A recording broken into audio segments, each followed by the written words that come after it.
கருப்பு சிவப்பு கொள்கையை தாங்கி களத்தில் பணியாற்றும் இளைஞரணி பட்டாளம் இங்கே கூடியிருப்பதை பார்க்கும்போது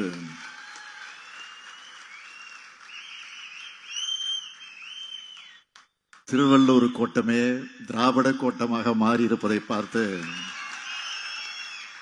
பெருமகிழ்ச்சி அடைகிறேன். காலத்தின் நிறம் கருப்பு சிவப்பு எனும் அறிவு கருவூலத்தை தமிழ் சமூகத்துக்கு அளிக்கின்ற நூல் வெளியீட்டு விழா தமிழ்நாட்டின் லட்சிய கொடியாய் விளங்குகிற நம்முடைய கருப்பு சிவப்பு இருவண்ண கொடிக்கு வயது 75 என்பதை முன்னிட்டு வரலாற்று கண்காட்சி, இருநாள் கருத்தரங்கம்,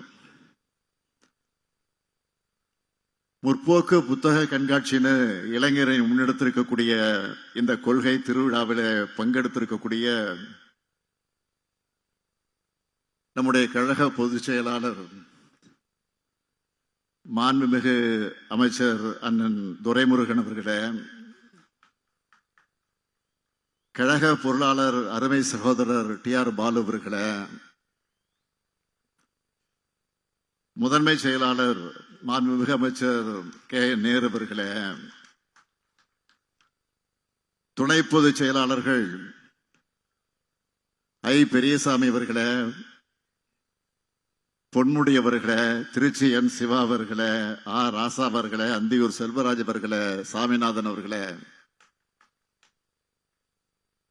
இந்த கொள்கை திருவிழாவுக்கு வித்திட்டு திக்கட்டும் திராவிடம் எதிரொலிக்க கடுமையாக களப்பணியாற்றும் கழக இளைஞரணி செயலாளர்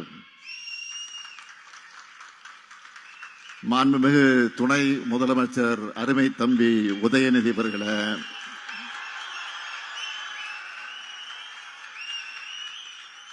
இளைஞரணியின் துணை செயலாளர்களே, மாண்புமிகு அமைச்சர் பெருமக்களே, நாடாளுமன்ற சட்டமன்ற உறுப்பினர்களே, கொள்கை உறவாக துணை நிற்கக்கூடிய தோழமை இயக்கத்தினுடைய தலைவர்கள் அண்ணன் வைகோ அவர்களே, சகோதரர் செல்வ பெருந்தகை அவர்களே, தோழர்கள் முத்தரசன் அவர்களே, வீரபாண்டியன் அவர்களே, ஈஸ்வரன் அவர்களே, நவாஸ்கனி அவர்களே, வேல்முருகன் அவர்களே, அருணாச்சலம் அவர்களே, அப்துல் சமத் அவர்களே, தமிமூன் அன்சாரி அவர்களே, மேயர் உள்ளிட்ட உள்ளாட்சி பிரதிநிதிகளே,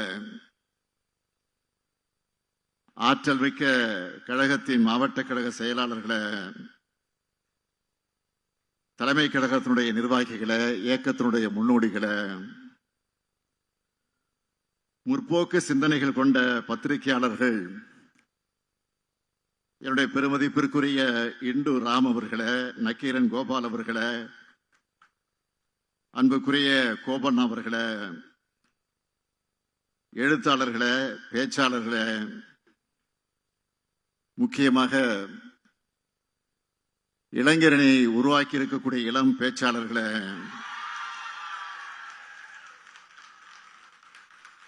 என் பாசத்திற்கும் பேரன்பிற்கும் உரிய ஈடு இணையற்ற இளைஞரணியினுடைய நான் வளர்த்த என்னரும் இனிய நண்பர்களே,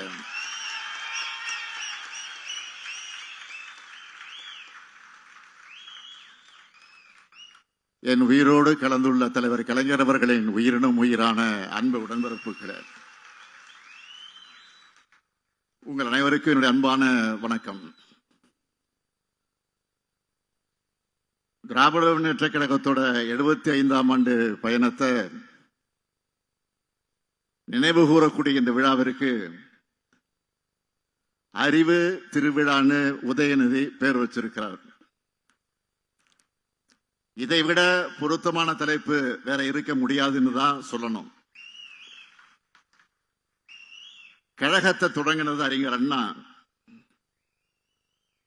50 ஆண்டு காலம் அதை கட்டி காத்தவர் நம்முடைய முத்தமிழறிஞர் கலைஞர். கழகத்தினுடைய முதல் தலைமையகம் பெயர் என்னன்னா அறிவகம். தலைவர் கலைஞர் கட்டிய தற்போதைய தலைமையகத்தோட பேரு அறிவாலயம். இப்படி அறிவை மையப்படுத்தி அறிவொளியை பரப்புவதையே தலையாய கடமையாக நினைச்சு இயங்கி வரக்கூடிய கட்சியோட 75ஆம் ஆண்டு கொண்டாட்டத்தை அறிவு திருவிழான்னு சொல்லாம வேற என்ன சொல்லி அழைக்க முடியும்? உலக பொதுமறை வழங்கிய வள்ளுவருக்கான இந்த கூட்டத்தில் தலைவர் கலைஞர் விரும்பிய அறிவு திருவிழாவை ஏற்பாடு செய்துள்ள இளைஞரணியின் செயலாளர் கொள்கை இளவல் தம்பி உதயநிதி அவர்களையும் அவருக்கு துணை நிற்கக்கூடிய இளைஞரணியினுடைய தம்பிமார்களையும் நெஞ்சார பாராட்டுகிறேன். தலைமை கழகத்தின் சார்பில் அவர்களை மனதார வாழ்த்துகிறேன் வாழ்த்துகிறேன் வாழ்த்துகிறேன். கடந்த ஒரு மாத காலமாக இந்த அறிவு திருவிழாவுக்கான பணிகள் தம்பி உதயநிதி அவர்கள் மும்முரமாக ஈடுபட்டு அந்த பணியை அவர் எந்த அளவிற்கு தன்னை ஒப்படைத்துக் கொண்டு பணியாற்றிக் கொண்டிருக்கிறார் என்பதை முரசொலி செய்திகள் தொடர்ந்து வந்து கொண்டே இருந்தது. நானும் சரி அப்படி என்னதான் நிகழ்ச்சி ஏற்பாடு செய்யறாங்கன்னு பார்ப்போம் அப்படின்னு காத்துக்கிட்டு இருந்தேன். நான் எதையும் கேட்கல இடையில. இந்த அறிவு திருவிழா பார்த்த பிறகு சொல்லுகிறேன், என்னுடைய நம்பிக்கை வீண் போகல என்று சொல்வதை விட,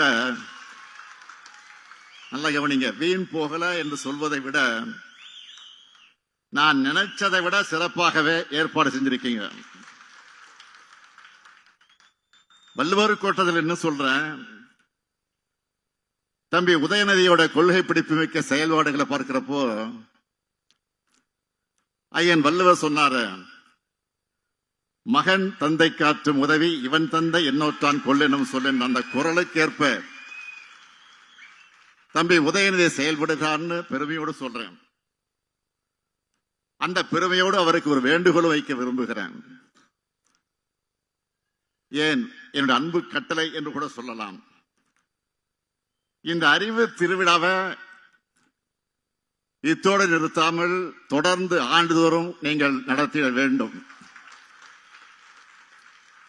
நிச்சயம் இளைஞரணி சிறப்பாக நடத்தும் என்ற நம்பிக்கை எனக்கு நிரம்ப உண்டு.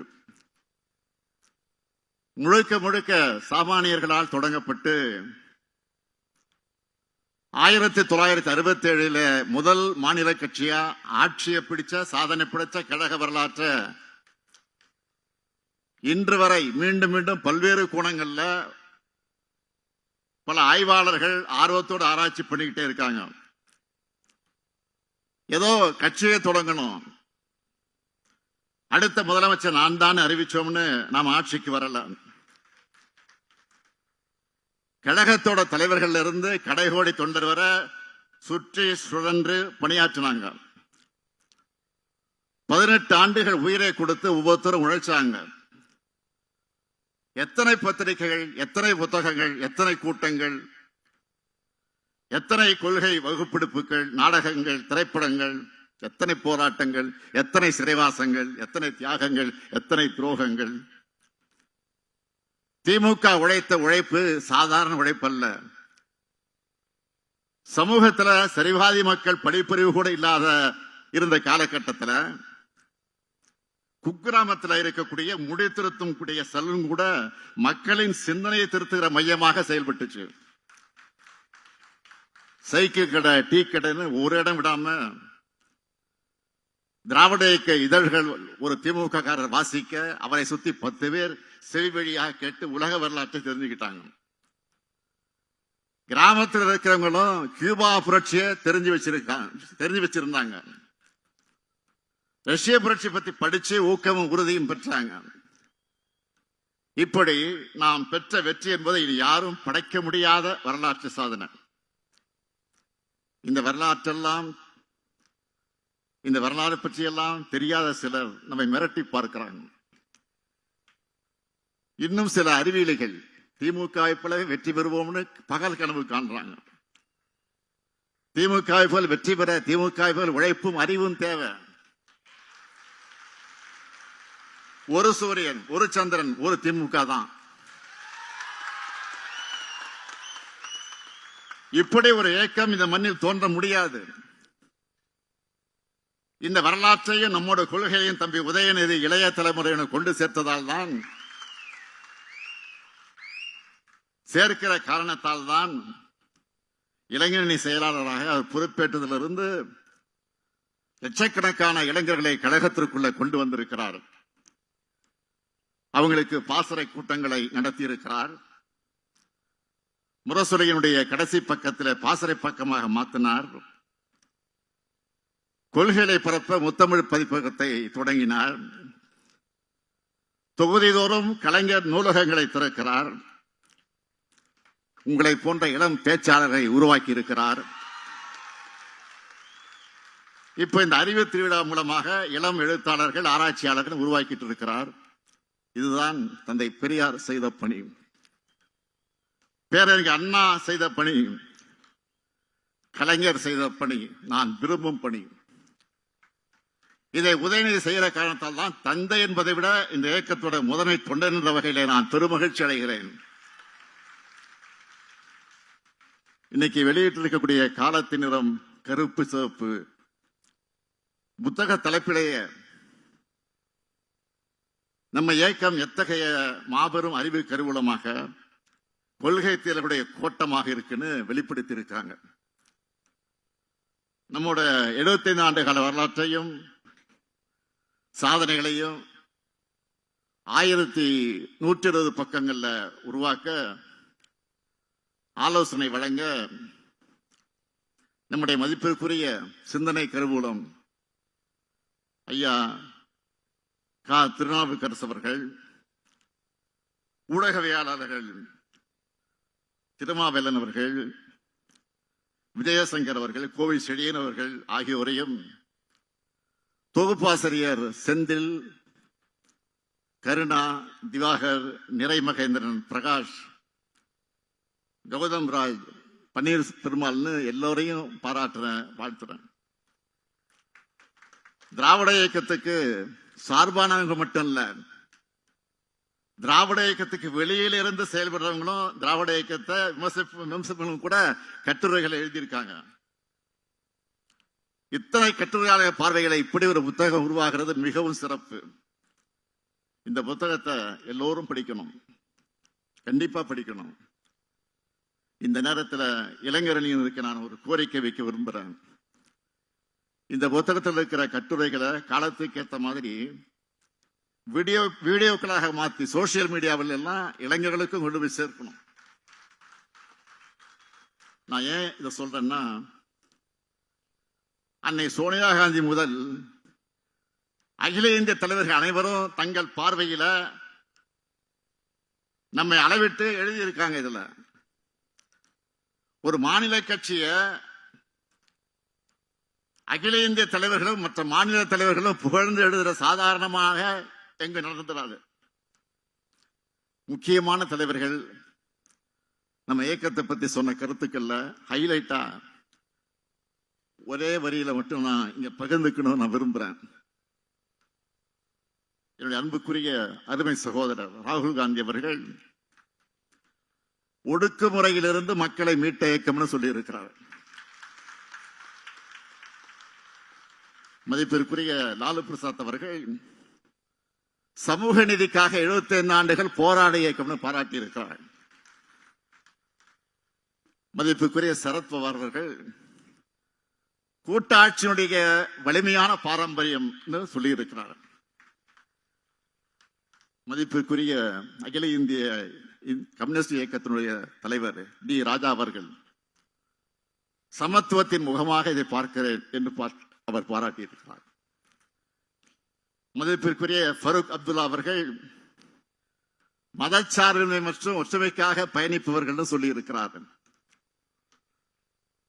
நம்முடைய அன்பிற்குரிய அகிலேஷ் என்ன சொல்லுகிறார்? எங்களுக்கும் திமுக இருப்பது லட்சியங்களுக்கான ஒருவன் சொல்லி இருக்கிறார். சகோதரர் தேஜஸ்வி அவர்கள் பீகார் மாநிலத்தினுடைய முதலமைச்சராக விரைவில் வர இருக்கக்கூடிய எதிர்பார்த்துக் கொண்டிருக்கக்கூடிய தேஜஸ்வி அவர்கள் நம்ம ஜனநாயகத்தின் தோழனாக பார்க்கிறார். அவர் மரியாதைக்குரிய அரவிந்த் கெஜ்ரிவால் அவர்கள் அனைவரையும் உள்ளடக்கிய இந்தியாவை கட்ட நினைக்கும் இயக்கம்னு சொல்கிறார். இப்படி இந்தியாவே போற்றும் இயக்கமாக நம்ம திராவிட முன்னேற்ற கழகம் வளர்ந்திருக்கு.